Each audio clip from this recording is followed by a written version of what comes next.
Welcome, everyone, to day 30 of Thriving in the Face of Cancer. I'm your host, Chef AJ, and every day now, only for one more day, I'll be talking to top doctors and other healthcare professionals, as well as people who have survived cancer, who will be giving you insights on how you too can thrive even in the face of cancer. My guest today was introduced to me by our mutual friend, Dr. William Lee, who was on day 2 of Thriving in the Face of Cancer. Her name is Rebecca Devine. She's also known as the Brainy Blonde, which is the same name as her podcast. 7 years ago, she was given only months to live after receiving a terminal brain cancer diagnosis. And she's here today to talk about it. Please welcome her to the show. I really appreciate you coming on. Hi, thanks so much for having me. This is so exciting. Well, my pleasure. You have a story definitely worth telling. I do. I do. I wasn't supposed to be here this long. I was given 12 to 18 months to live, and unfortunately my mom too had the same cancer and kind of had the more typical journey with it, and I am lucky and grateful to be here 7 years later and completely cancer-free. That is well, you got to tell us how you did it, first of all. But before you tell us how you did it, I really am interested in like the emotional life of people that have cancer. Because for me, I don't have any pain. Well, actually, I do now. But okay, so for 2.5 years, I didn't. But I had no pain. I had no symptoms. And it seemed so theoretical to me. But what I did was suffer a lot with anxiety and fear. Yeah. And I'm wondering, you're a mother of four and you're told you have a terminal diagnosis. What was that moment like for you and your family? Well, for me, it's probably not what you would expect because my mom had been diagnosed with this cancer when I was in my 20s, and my mom was young, in her 40s, vibrant, healthy, totally living a normal life, was actually at the grocery store shopping for Thanksgiving, and had what they thought was a stroke in the grocery store. And, ambulance ride, figuring it all out, we found out she had glioblastoma. So from that experience of being a daughter of someone with brain cancer and with a terminal cancer diagnosis, I can only really see it looking back, but I had so much anxiety. I lived in so much fear. And in some ways that helped me. It kind of armed me for my own battle because I started thinking about food and food as medicine, fitness, but I really didn't have a good grasp on my mindset until I got cancer myself, which is crazy. But somehow when I woke up from that surgery and the oncologist walked in and told me it was glioblastoma, I felt kind of relieved. It was like the thing that had been chasing me for 15 years was here, and now I had something to focus my energy on. So kind of a strange experience, but my anxiety is really, I don't want to say gone. I still have scanxiety, but at 5 years, because I'll be 7 years in 2 weeks. At 5 years, I said I'm done living scan to scan. I'm done living like I'm surviving. I'm ready to start just living a normal life. And I'm in my late 40s. We all are at risk for cancer. I'm just going to live like a normal person this age. And then 6 years, I started meditating, and I felt really called to do work in this space and start talking more about my story, talking to other cancer patients. I started my podcast, and that's when I also met William Lee too. And he asked me to be an advocacy ambassador for the Angiogenesis Foundation, which is just such an honor and a privilege. And it just feels good to be doing something. So yeah, it's been an interesting journey. Well, first of all, you don't look like you're in your 40s, especially your late 40s. But I'm curious, after you were diagnosed, how soon did you have the surgery and what kind of surgery was it?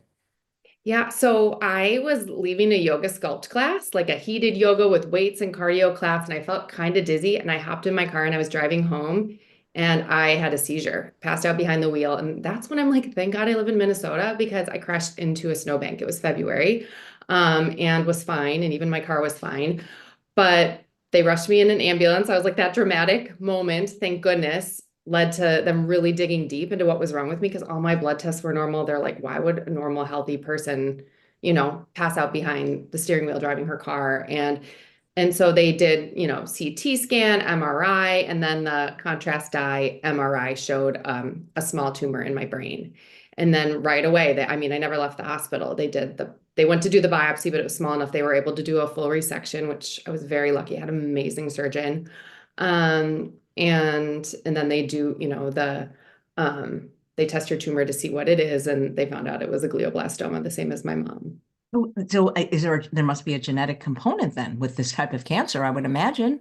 Yeah, when my mom got it, they said there wasn't. And even right when I got it, they were like, this is very rare. We don't think there is. But because I had been down the path with my mom and I knew what the likely ending to my story would be if I didn't do something drastically different, I saw 6 neuro-oncologists before I started my standard of care treatment. And when I went to Duke University Hospital, they're very progressive and very well known for their glioblastoma treatment. And they, crazy enough, they still had my mom's tumor tissue in storage in Chicago from 15 years before. And I was able to get that, and they tested it and tested mine, and they found the link. So I have something called Lynch syndrome, which usually manifests as colon cancer, but very rarely glioblastoma. Would there have been anything you could have done to not have this happen? Or I don't think so. I mean, probably nothing that I wasn't already doing, except maybe to not be such a basket case of anxiety. But, it's really easy to say, don't be stressed out, even though, stressing about cancer isn't going to help you out yeah. So I don't know if knowing that would have helped me or not, but I'm glad to know it now. what type of treatment did your mom have?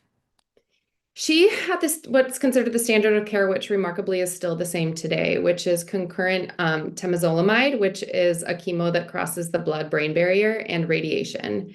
And you do that for 6 weeks concurrently every day. And then you're supposed to do the second step, which is called 523, which is a high dose chemo, 5 days on, 23 days off for a year.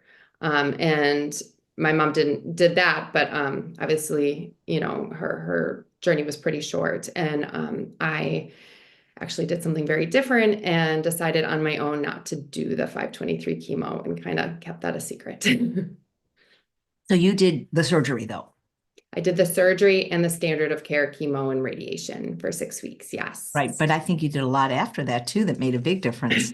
I did. I did. And yeah, the doctors at Duke did finally tell me I really pushed for something different, because I knew, like I said, how my story was going to end if I did the same thing that my mom did, or I felt like I did. So I kept asking and begging for them to give me an alternative. And in the US, they really want you to wait for recurrence. They want the tumor to come back before they put you into a clinical trial, or they did 7 years ago at the trials that were available.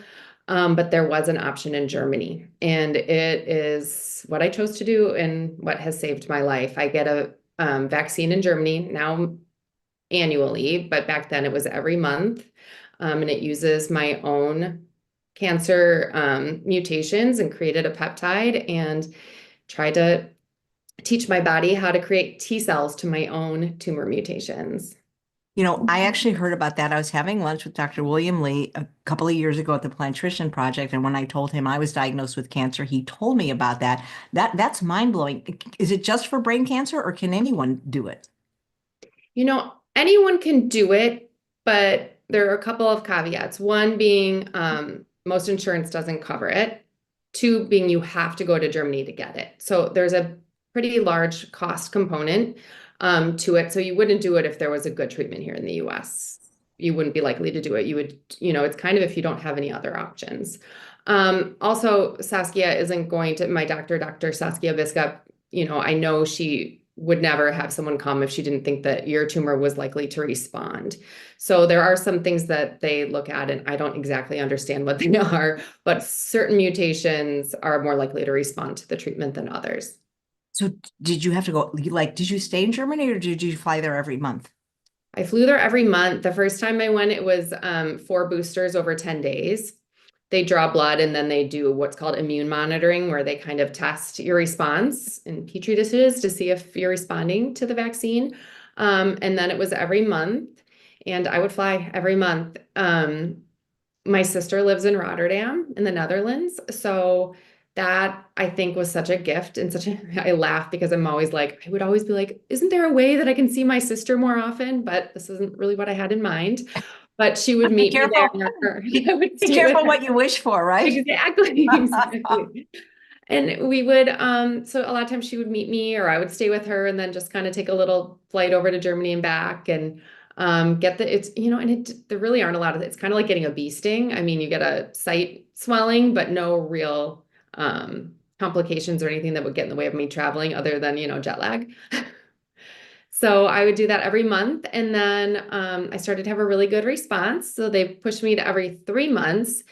And then the pandemic came along. And I was scared to fly and leave my kids because what if I got stuck in Germany? What if something happened to me in Germany? So for a year and a half, I didn't do anything, which was probably the hardest time because when you're doing something, you can focus on that. I was eating a ketogenic diet at the time.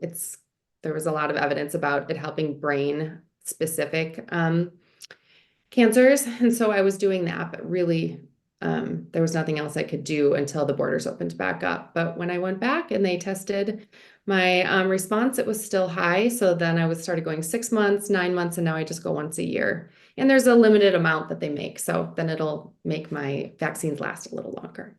Wow. Why can't they do something like that in the United States?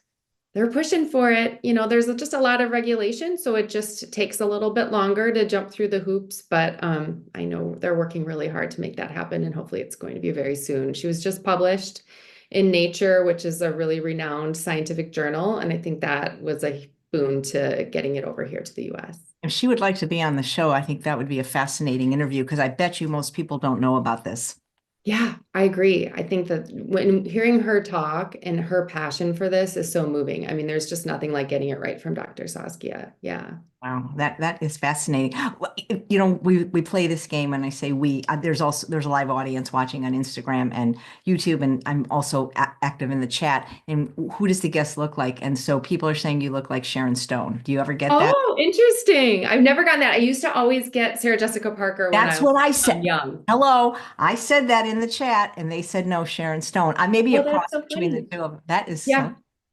I imagine the brain, yesterday I had a 17-year lung cancer survivor, and he said that the surgery when he woke up was like being run over by a truck. What is brain surgery like? How did that feel afterwards? It was tough, I'll tell you, because you don't know what's temporary and what's not. And I'm sure some of it's like having a concussion. Um, I was so happy to be alive and there was so much exhilaration. But then when I went home, everything felt really bright and really loud. And the hardest part for me was I could only see my kids for a little bit at a time. That I was recently divorced, so and dad was close, so he would bring them over one at a time, and it was just all that noise and light was just a lot at first, but not really pain, just more that mental part of it, and then the fear of like, what if I'm never myself again, or what if I'm not myself right now and I don't know. How soon did you go into the other standard of care treatments? How long did they give you to recover from the brain surgery before the other treatments? I think it was 2 weeks, 2 to 4 Wow. weeks. It's so aggressive. They really want to get on it right away because if it comes back, it comes, as Willie says, roaring back. And it really does. And it's hard to get.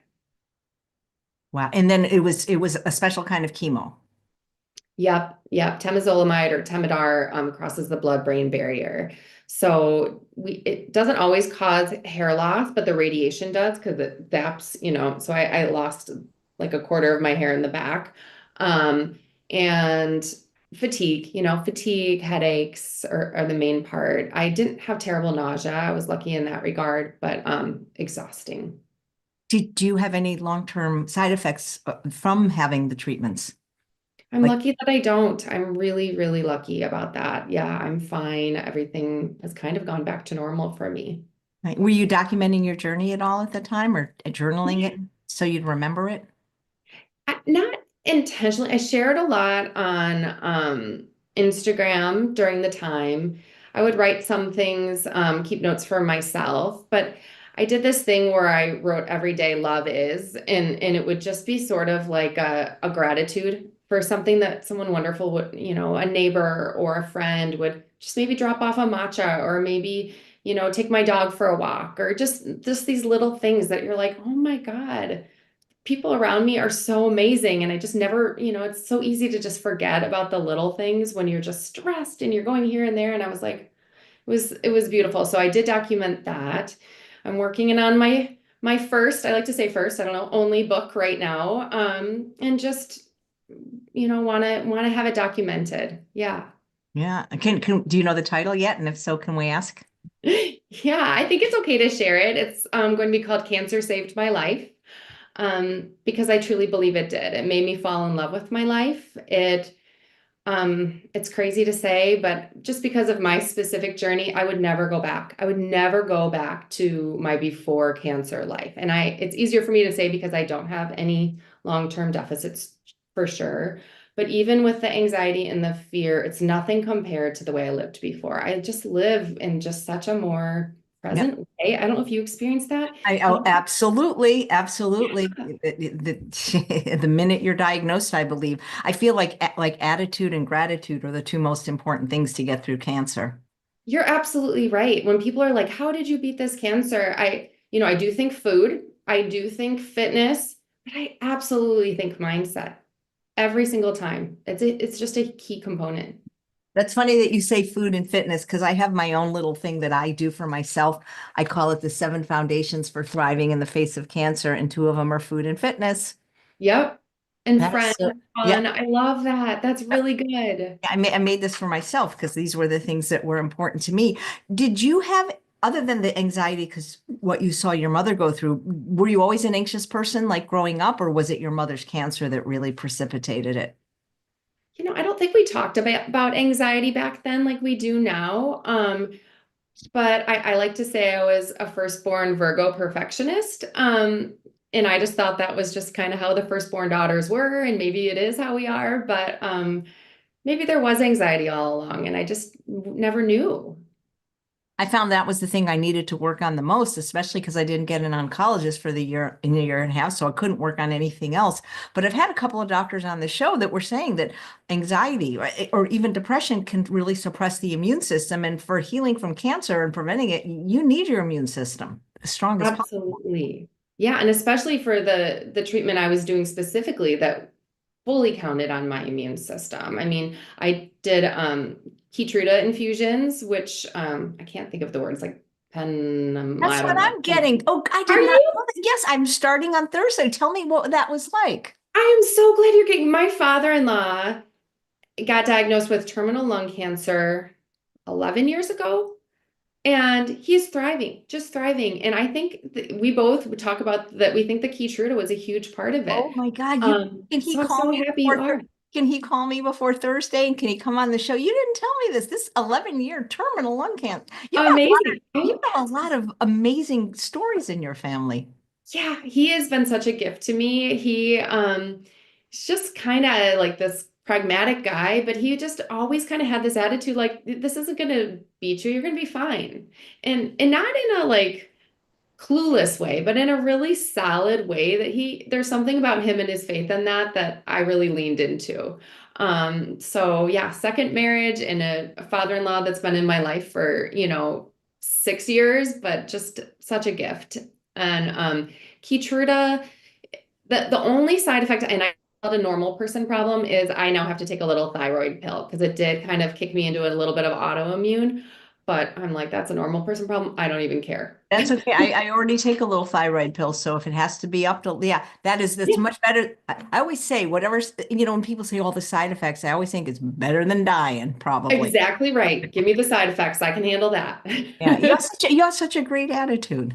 Yeah, I'm just so freaking grateful. I mean, just to not only be alive, but to just be myself. I think it's nothing we can control, but I saw my mom go from almost the same age I am now, very active, to after just her biopsy, she was almost like she had severe Alzheimer's. She was very different. And I just thought, however long I'm here, I just want to be fully me and fully experience this life. And I think that has been a huge gift to me too, because that has been a priority and it's helped evaporate some of that anxiety, which Yeah, we don't want to suppress the immune system. Did you do it? It's funny that you mentioned that because tomorrow's show is exactly what I did to really dial down my anxiety. And I can't even explain it. That's why the guy's coming on because it's not your normal kind of like psychotherapy.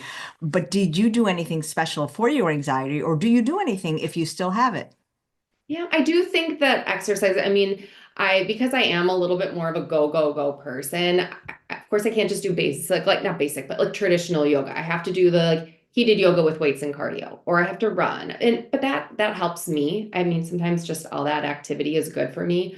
I had started meditating. I kind of go in fits and spurts, not every day, but that really helps me.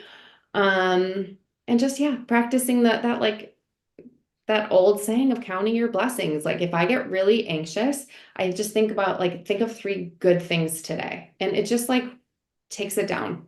Yeah. Did faith play a role at all in your healing?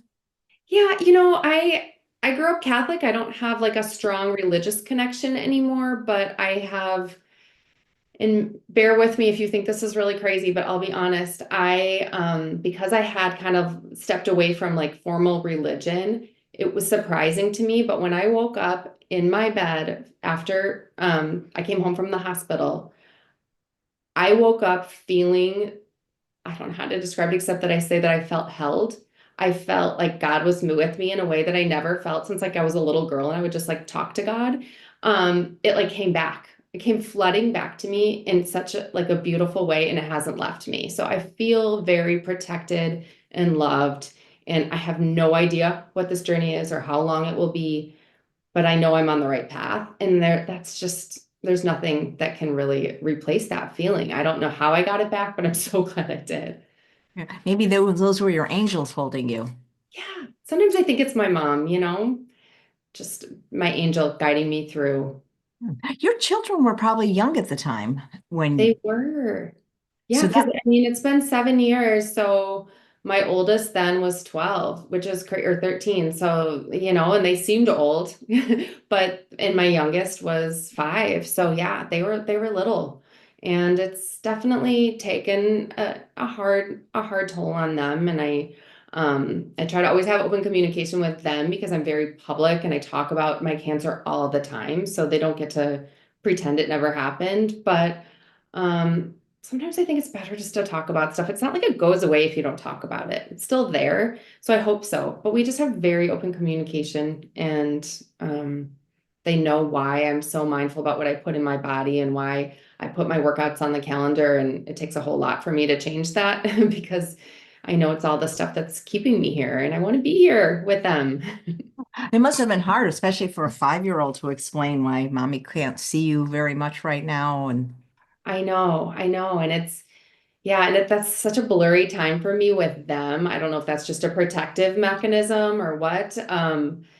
But I don't really remember, their experience of it. Sometimes they'll tell me little things now and it's hard to hear, but now we're good. good, good. I love stories with a happy ending. And so Yeah, do you still follow a ketogenic diet? I don't. I stopped. About when I stopped doing the Keytruda and I was kind of not very actively in treatment anymore, I just started 2 reasons. One was my gut didn't like it. And so I say I followed my gut literally and figuratively. So my intuition was like, is this really the right thing if you don't feel good? And then the other part of it was when I found out that I had Lynch syndrome, which usually shows up like colon cancer, I was like, okay, now that I'm kind of on top of this brain thing for a minute, I really need to take care of my gut health and the gut brain connection and all that. So I leaned way more into a plant-based diet. I was vegan for a while. We have backyard chicken, so I've added eggs and yogurt back in. But yeah, just definitely didn't think it was good for me to do that indefinitely, but I think it was a good therapeutic intervention. Yeah. Do your children get tested for Lynch syndrome to see that if they have it? Yeah, so ethically they won't allow them to be tested until they're 18 here in Minnesota. And now I have two who are over 18 and one wants to get tested and I don't know if the other one does, but it's their choice.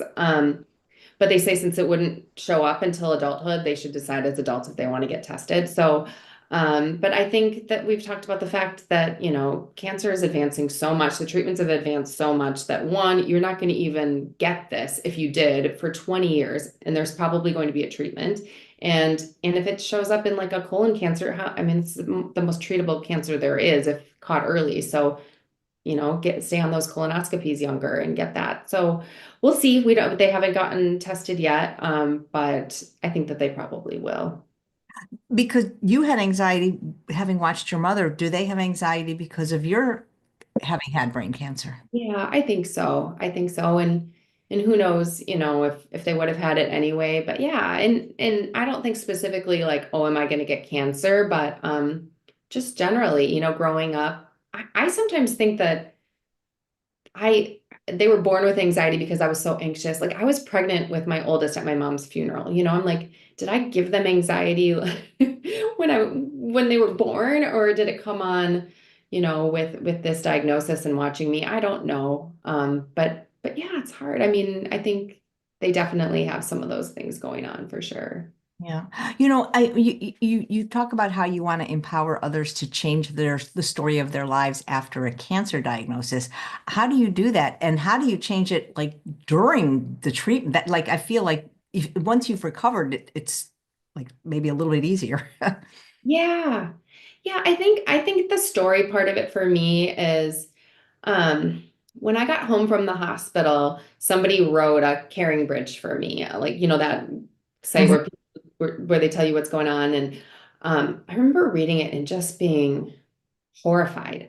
And I know it was very well-meaning. I don't mean that, but it was so dire and it was so negative and really scary to read. And I thought, I don't want anyone else telling my story. As long as I'm able to tell it, I want to tell it from my point of view because I don't feel this way. I feel grateful to be alive.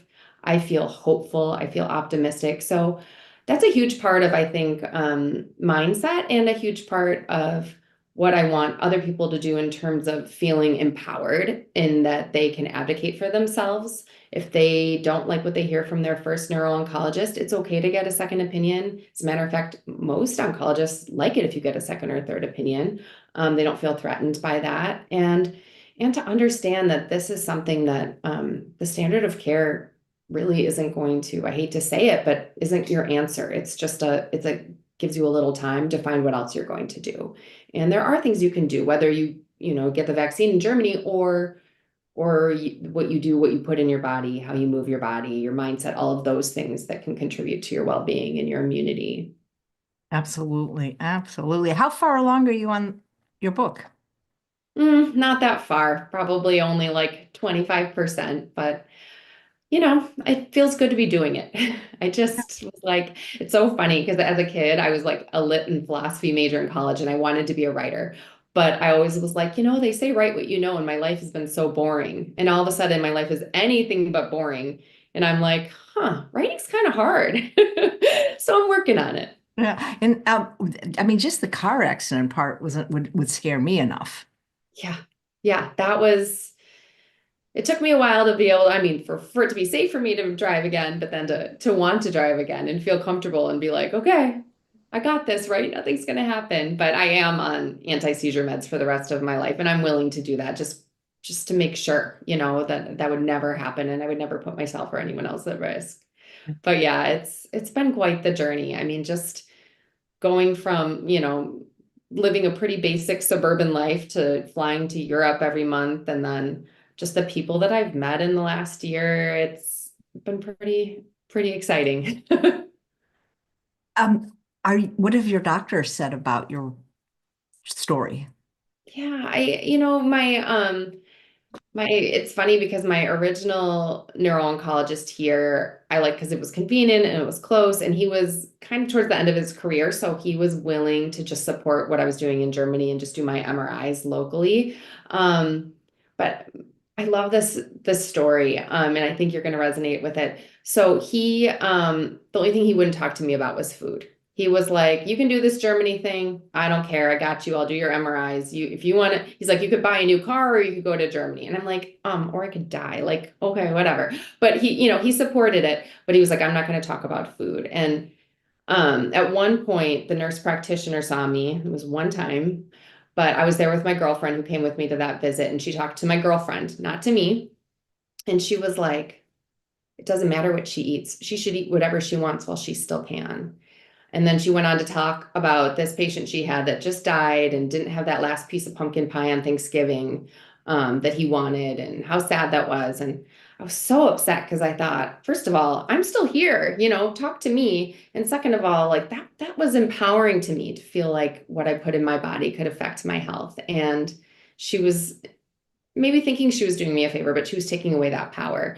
So what's amazing about that is I'm still in the same office. My wonderful older neuro-oncologist retired. A new, younger female neuro-oncologist has come in, and I'm going to have her on my podcast next week. And she is all about, she's like, I give a lifestyle prescription as well as, everything else that we're doing. And she fully believes in exercise and food and mindset and all the things that I believe in. And it just feels so good to be supported even further in that. And gives me the time to talk about it. And yeah, it's exciting to be an outlier and to feel like if some of the things that I did worked for me, I want to tell everyone so it works for them.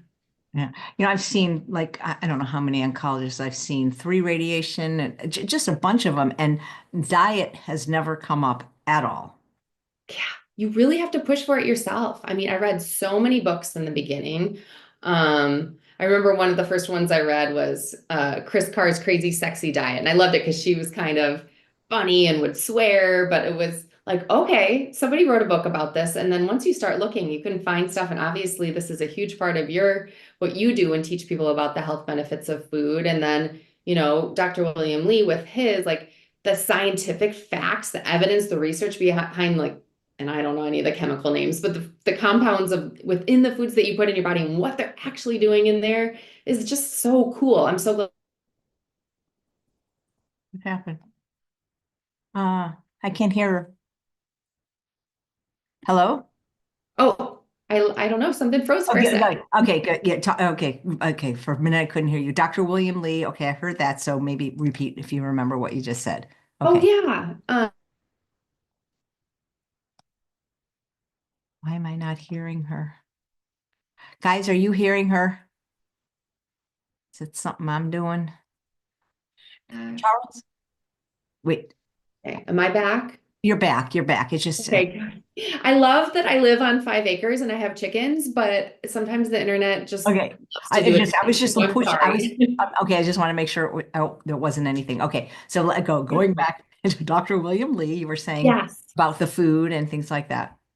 Yeah, so I was just saying, started reading these books, and then I met Dr. William Li and obviously read his books and follow him.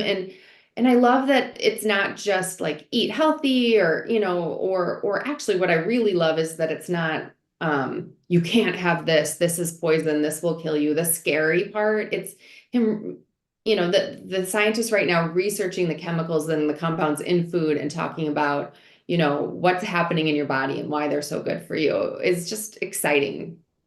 Have you met any other brain cancer survivors? Oh, so many.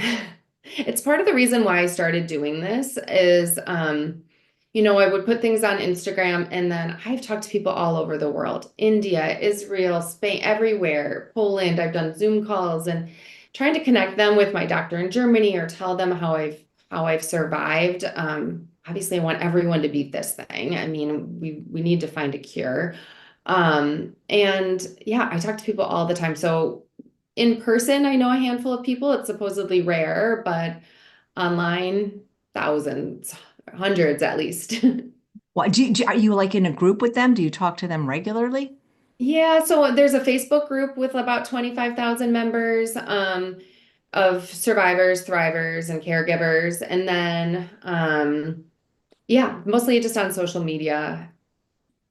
That's incredible. Yeah, it is. It feels good. And then everyone's sharing, their stories and their highs and their lows, but they're also sharing the new stuff they're finding. And it's nice to have a place, where people can not only say, "Hey, there's this study," but like I'm in it and I'm trying it and this is what's happening. So, You guys think that's so wonderful. If you guys have any questions for Rebecca, whether you're watching on Instagram or YouTube, please put them in the chat and maybe put 4 question marks first. Let me go see what I can see. Do you work with people? Do you coach them or counsel them? We have a question.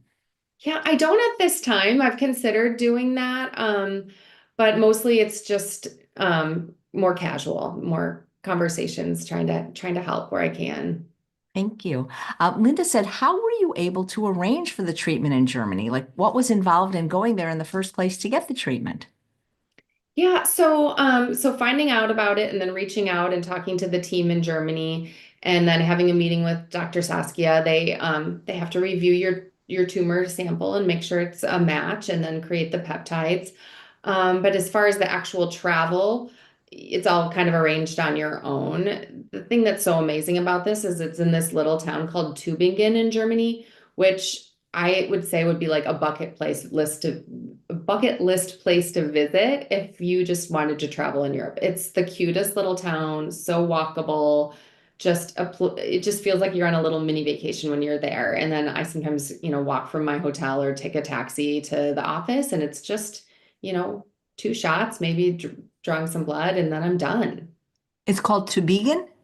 Tübingen, Oh, like wow. Tubingen. Wow. Yeah, it's just the cutest little city.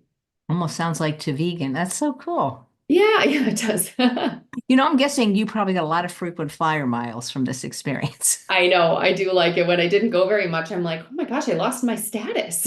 Oh, I never had status before, but now I do. I have a lot of miles. that And I is can see my sister, which is great. that is so. How did your sister end up going to Germany? Oh, she's in the Netherlands, so she's not actually in Germany, Oh, but Netherlands. yeah, she married a Dutch guy. So Oh, they moved to live by his family. that's great that you had the support while you're there. Oh, it is. And yeah, the little perks of going to Europe every month. Oh man, that's so cool. So what brings you the most joy now? Being with my kids. I mean, even if I get to live to grand old age, like having two in college, and now all of a sudden I'm like, all those years that it felt like the days were long, they're going way too fast now. So being with them, being with my husband, that's what really matters more than anything else. Yeah. What, if any, books did you read during the time you were diagnosed, and what kind of books do you read and recommend now? Yeah, gosh. So when I was diagnosed, I read Keto for Cancer. Um, let's see, The Cancer Fighting Kitchen. I read it, obviously Eat to Beat Disease. I went down a whole rabbit hole um with the celery juice, the medical medium. I mean, I was like, I would try anything, right? So I kind of anything that was like what foods could beat cancer. And now if I listen more to podcasts, I would say. And then if I read more for fun. Nice, Yeah. nice. Yeah, I mean, my husband's been juicing for me lately. It's not celery; it's my own. I mean, celery's in it though. But man, I mean, when you think about all the produce it needs to make just this little amount, but it's so much cheaper to do it at home. We figured out we were going out. This is, by the way, this is just an old cup. I don't want people to think that use plastic. But when I used to buy this at the store, this was like $18, and there were two of us, and now like we can make it at home for about six. Oh, that's great. I know. I always hate that you have all that fiber after, and then you're like, what am I going to What do do you with do with this? it? So It has to be something. today I actually turned it into muffins. I haven't tasted them yet. My husband said they Okay. were good, but we don't have really a compost bin here. We're kind of in the city, but I Yeah. didn't like throwing it out either. But I hear you can like make crackers in the dehydrator. So yeah, I mean, because it makes about 2 to 3 cups of pulp afterwards. So Yeah, I'll watch your website and see if you come up with stuff because we do have the chickens and where we live, so we'll throw it out for them. But I hate throwing it away. I know, I know. So yeah, that's my new thing to figure out. Okay. Let's see if I'm looking for any other questions. Sure. What advice would you give people, especially when they're first diagnosed? Because I think even if people say they don't freak out, I think internally they must. I mean, I can't imagine anybody just taking it in stride. Right, exactly. I mean, you can't say don't freak out if you get a cancer diagnosis. Of course you're going to. Um, I think the first thing I would say is a few things. One thing, don't isolate yourself. I think it's really easy. I wanted to protect people. I didn't want people to be worried about me. Um, and it's you can't underestimate friends and family and what that gives to you. So I would say don't isolate yourself. I would say trust your gut. I mean, you're going to have to meet different, like you've said, radiation oncologists, for me, neuro-oncologists, you're going to meet all these doctors. And if they don't treat you like a person, if they don't if they don't give you the sense that they think that they believe in you, find somebody else. If they don't make you feel hopeful, you want to find somebody who does. There's nothing that you have to have somebody who you think believes in you. Um, and and to the best that you can, take care of yourself. I mean, eat good food, get fresh air, try to take a walk. I mean, the things that you can do, they're good for your mind, they're good for your body, and then you know that you're armed for battle and you're doing everything you can do. Yeah. About eating good food, it's so funny, not funny, but I'm at the infusion center, they give you a tour before you start treatment. And they said, okay, well, this is the refrigerator. And, so if you're hungry when you're here, and like the only two things they had was cheese and pudding. Now, I'm allergic to milk, so I couldn't have either of them. And in the vending machine at the infusion center, all they have is like Cheetos and Snickers. And it's like, really? Like you're going to give people the option to eat the things that made them sick in the first place or contributed, possibly, or like the children's hospital that has like a fast food restaurant in Oh the yeah, lobby. I It's I just went to the University of Pennsylvania undergrad, and there was I'm guessing it's still there, the McDonald's in the lobby of the yeah, Children's Hospital. Same with LA. right. So bizarre. Is Yeah, it's really strange. It does not align. And I'm so glad that people are really starting to pay attention that it does matter what you put in your body. And yeah, and I'm excited. Two of my three daughters have gotten really into food. So of course there's like TikTok, right? So my 13-year-old's always trying to make some crazy thing. And I'm like, oh my God, my kitchen, like what are you even doing? But it's fun watching them like find these recipes and try to make things. And we're gonna make your rice with the leftover rice, the rice pudding with apples. We're gonna make that after I get off of here. I told oh my my daughter, I God. want to make this and try it. I hate throwing away the rice that's not eaten. Oh my gosh. Yeah, there's so many things you could do with it. Thank you. I Yeah. can't wait to hear how it turns out. Hey, Jerry has a question. Jerry, I haven't seen you in a long time, so it's great to see you here. And this is a great question. How would you recommend we support our friends and family with cancer? Mm, that is a great question. They say, and I do believe this is true, just show up and do the thing. Like, not necessarily in their house. Maybe they don't want you to come in and, clean or something. Maybe they're not comfortable with that. But if you're like, oh, do you think they might want a plant or a cuddly blanket or I don't know, anything that you think to do, just do it. Don't say, hey, what can I do to help? Because that's just like another question to field. And so I would just say, just do it. Just drop something off, send the message. I had a friend of mine was a teacher of, I'm trying to think what grade they were, maybe fifth grade. And they all the kids wrote like a message of empowerment or hope, and they went to Catholic school. So like some of them were little prayers. And they made like a chain. What do you call those where they loop together the little I know strips of what you mean. paper? I know what you And so mean. that every day I could rip one off and read like it was just, I still have it in a basket in my closet because I'm like, I can't throw this away. But just anything like that that just like lets you know that people are thinking about you, I think makes such a difference. Absolutely. Absolutely. Did you ever give up hope, or did you ever think that you weren't going to make it, or was your attitude and intention so strong that that's what carried you through?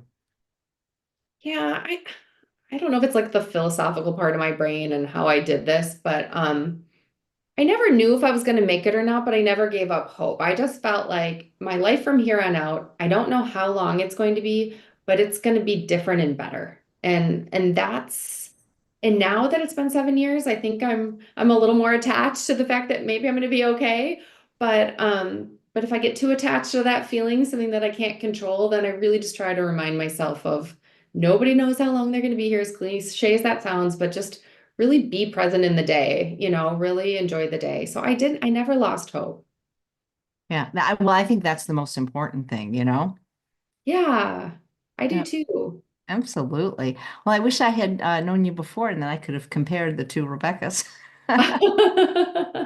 Me too. That's funny. What kind of stuff do you normally post on Instagram? Because that's where you're most active, right?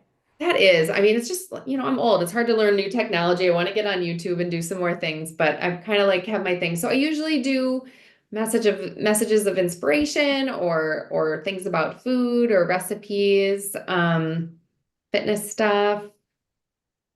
Nice, nice. So Yeah. you do, yeah, I don't, I know the actual reason, and it was sent to me by a doctor, but that exercise is important for everyone, but especially for people with cancer. Do you know why that is? There's something that happens in exercise.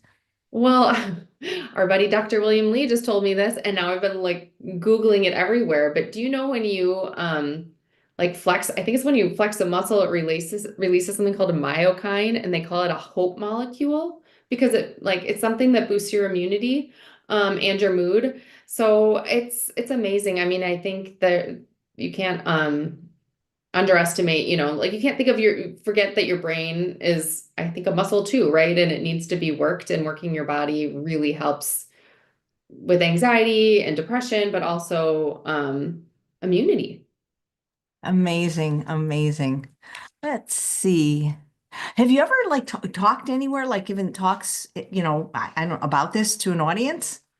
I did. I went to London and did a speaking event for the Foundation, and I really enjoyed it. And I think I am going to start doing some more speaking events. I'm starting to look into that right now.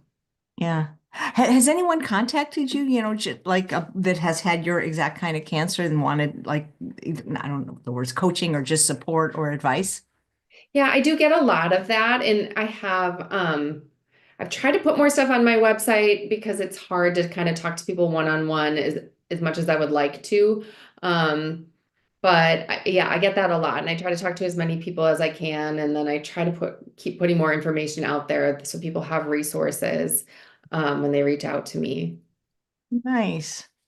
Yeah, that's fantastic. Well, I've been asking everybody during this series, what message of hope would you share with someone currently facing a cancer diagnosis? Oh, that's good. Yeah, I think that.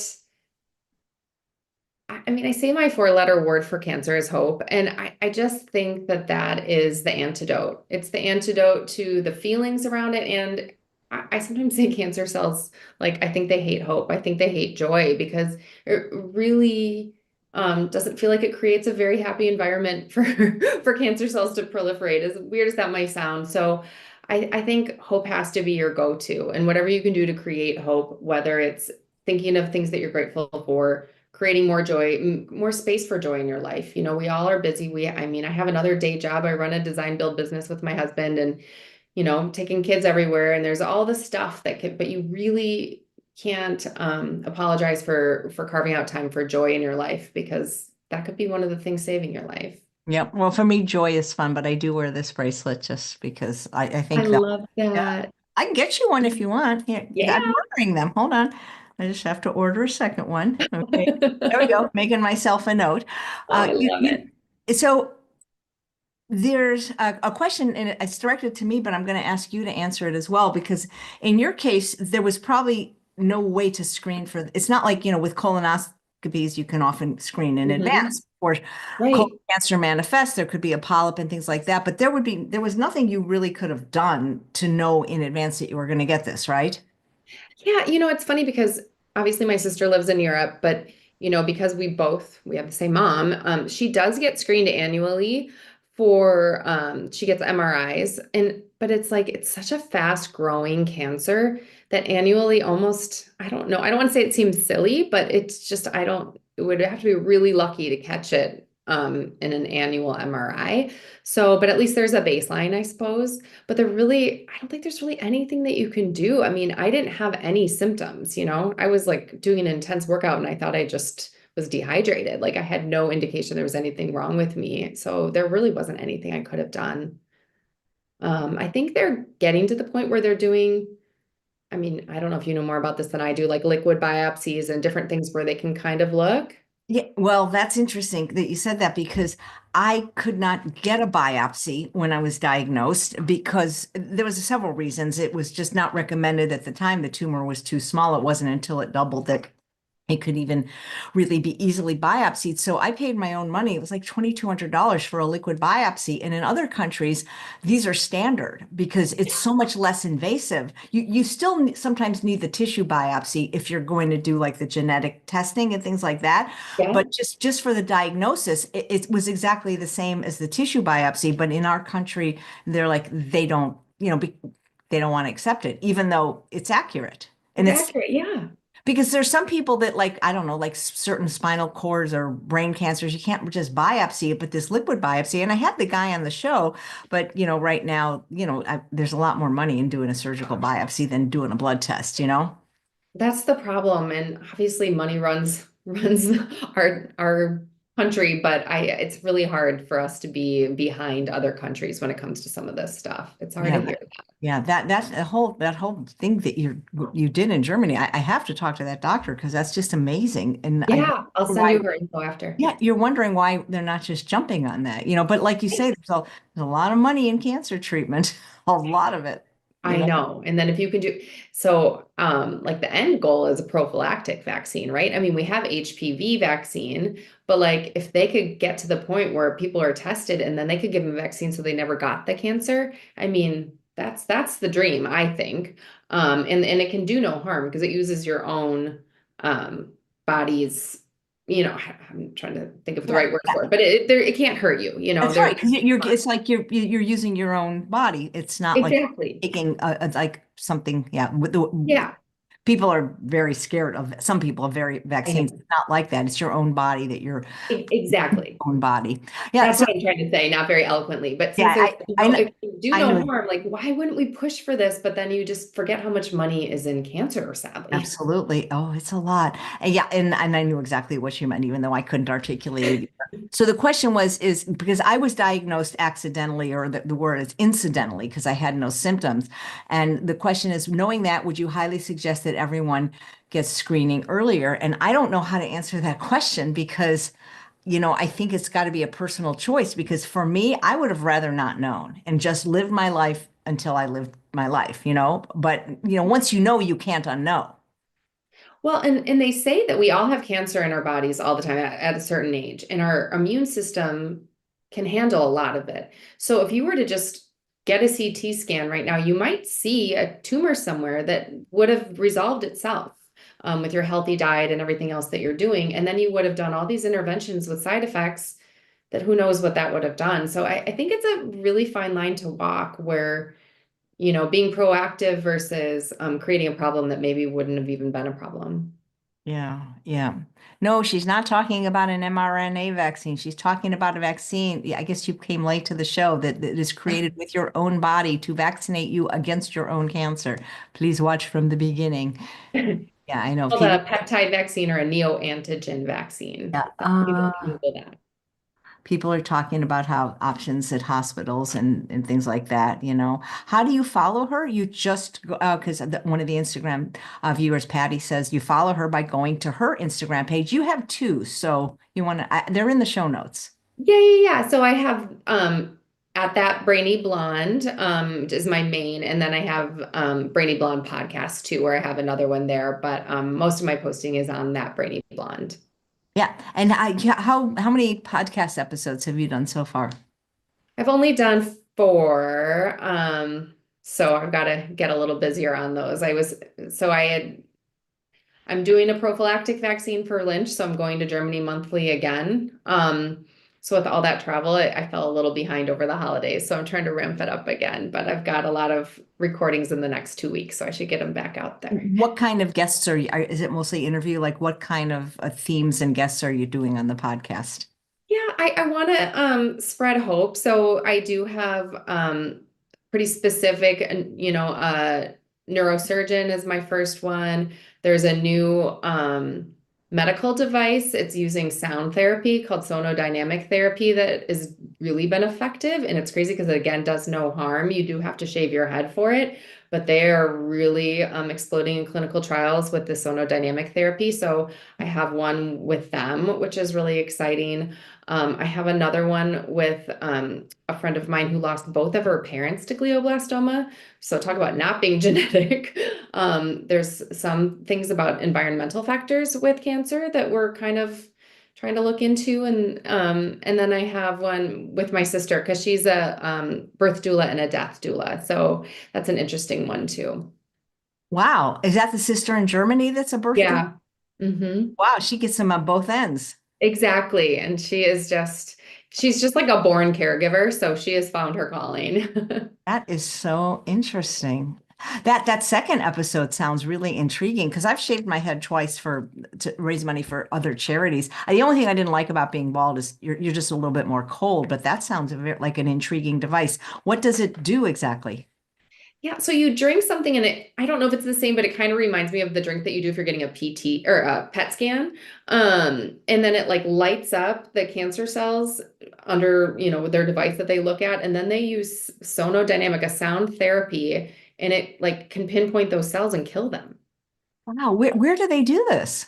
So they have sites in, I think, like New Jersey and St. Louis. So they're in the US, and they're in clinical trial. And I don't know what phase trial they're in now, but it's called Alpheus, Alpheus Medical. And they started with French Bulldogs. French Bulldogs get glioblastoma too. And so they were working with the University of Minnesota Veterinary Clinic, and they saved these. And it's kind of funny because as we know, dog years is like 7 years. So you kind of see this accelerated rate of performance with that. And so like there was this one video that I saw with this little Frenchie that was running in circles, that could only run in circles. And at the end of the video, he was like running across a field to his dog mama. And it was amazing. So they started there and now they're in human trials, which is amazing. And this is specifically for brain cancer. For brain cancer, yeah, but they're hoping to get it to other things, but even metastases. So something that started somewhere else. So it doesn't necessarily have to be glioblastoma.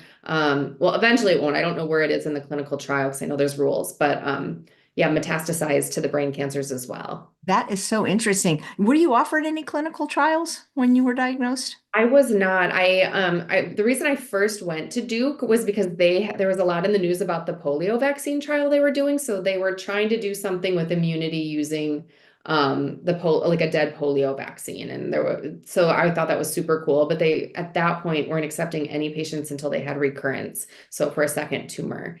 And that's when I was like, I'm not waiting for a tumor to come back. And I went to Germany. Yeah. What is your, how often do you have to get, like, I guess, is it MRIs for you or CAT scans? Which do you get now? So I get MRIs and I do still get the contrast dye, which I don't love, but that's the only way they would catch it really early. And I just switched to 4 months from 3 months, which is a little nerve-wracking, but it's like now that balance of like, I don't really want all that metal in my body either. I don't know. So yeah, 4 months now. Nice, nice. Yeah, scanxiety is a real thing. Even people that I've talked to that don't have normal anxiety have scanxiety. Yeah, even when I think like, okay, it's been so long, everything's fine, I'll find myself like really crabby for a few days and I'm like, what is wrong with me? And then I'll look at the calendar. It's like somehow my body knows before my brain that like it's coming. That's so funny. Yeah, those machines, I'm just always like, they're so somber. There's no fun there. There's like, yeah. I know. And especially the pets. I mean, at least the CAT scans, they're like 5 minutes, but those PET scans, you're there for like such a long time. I know. Sometimes I'm like, I think all that yoga prepared me because I'm kind of a wiggly person to be able to like lay very still in the machine for 30 minutes because I don't know how I would have done that a Oh, few well, years you ago. know what? See, I guess what's uncomfortable for lung, your arms are like this, and Oh, yeah, it's really uncomfortable for me. I come out with shoulder pain because for lungs, all my scans are like this, and it's an annoying position. yeah, no, I don't have to do that. Although when we do radiation, you have to have that mask that smushes to your face, and holds your face down. And I'm kind of claustrophobic, so that was awful. And you come out when you'd have like the mesh, pattern Yeah. on your face because it was like Yeah. slowing you back. But Yeah. that Well, was a yeah. brief moment. So surgery, chemo, radiation, which was your favorite, tongue in cheek, or which was the easiest, which was the hardest? Oh God, I think I just like put that out of my mind. Let me think. Oh, what does that hurt? I think. mm, the surgery like happened before. I mean, the recovery from the surgery was so scary and like the fact that they operated on my brain, but it like happened without me knowing. The thought of like every day driving yourself to a place knowing they're going to put radiation into your brain, there's something really challenging about that for me. Like to get in the car, drive there, or whatever, somebody drove me back then. But just to like sign up for that and be like, okay, zap my head. I hope I come out on the other side still myself.